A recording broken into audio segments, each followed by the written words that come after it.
Hey guys, it is Friday. It's our last one of the week this week, and tonight is our gathering. So I hope to see you there if you are around and in town. But that being said, today all I want to share with you, all I want to leave you with, is a text of the suffering servant from Isaiah 53, especially because today's Good Friday. So the church calendar or the Christian year, this is the day that we remember and reflect on the death of our King, of Jesus hanging on the cross and dying. And then the silence of Saturday, but then also the new life bursting forth with the resurrection on Sunday. And so today, because it's Friday, I want to just read Isaiah 53, verses 1 through 12. And this is from the NIV translation. Who has believed our message, and to whom has the arm of the Lord been revealed? He grew up before him like a tender shoot, like a root out of dry ground. He had no beauty or majesty to attract us to him, nothing in his appearance that we should desire him. He was despised and rejected by mankind, a man of suffering and familiar with pain. Like one from whom people hide their faces, he was despised, and we held him in low esteem. Surely he took up our pain and bore our suffering. Yet we considered him punished by God, stricken by him and afflicted. But he was pierced for our transgressions. He was crushed for our iniquities. The punishment that brought us peace was upon him, and by his wounds we are healed. We all, like sheep, have gone astray. Each of us has turned to our own way, and the Lord has laid on him the iniquity of us all. He was oppressed and afflicted, yet he did not open his mouth. He was led like a lamb to the slaughter.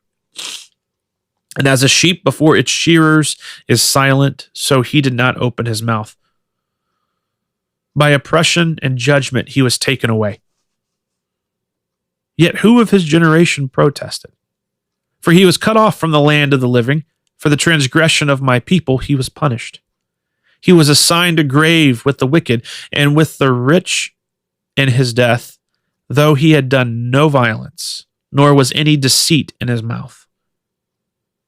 Yet it was the Lord's will to crush him and cause him to suffer. And though the Lord makes his life an offering for sin, he will see his offspring and prolong his days. And the will of the Lord will prosper in his hand. After he has suffered, he will see the light of life and be satisfied. By his knowledge, my righteous servant will justify many, and he will bear their iniquities. Therefore, I will give him a portion among the great, and he will divide the spoils with the strong, because he poured out his life unto death, and was numbered with the transgressors. For he bore the sins of many, and made intercession for the transgressors. So that's from the book of Isaiah. Isaiah is hugely quoted in the New Testament, but especially with the idea of the suffering servant and the songs that are written about that. So take some time and go back and read that. That was Isaiah 53, 1 through 12. I encourage you even to check it out in a different translation just to get a different, like a fresher hearing of that.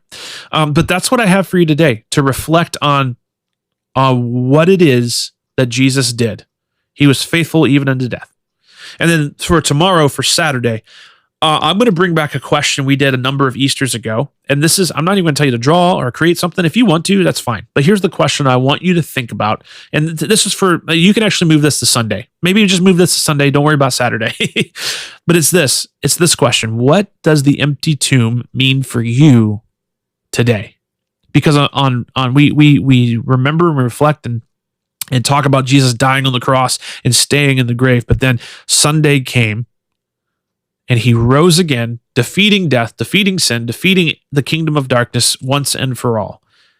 And the kingdom, the arrival of a better kingdom is made, like it not only arrived, but now it has the authority even over death itself. The biggest weapon, the biggest chip that the kingdoms of this world could hold over people now no longer has any weight to it at all. So what does the empty tomb and Jesus defeating death and rising back to life and being alive right now today, what does the empty tomb mean for you today? So that's what I have for you this week, or for today and for this weekend.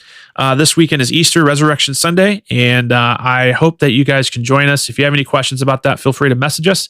And I pray that today is a day that you remember and express gratitude for the faithfulness of our King and the love that he shows for you, for me, and for the world. So that's what I have for you. Hope to see you tonight at our gathering, and love you guys.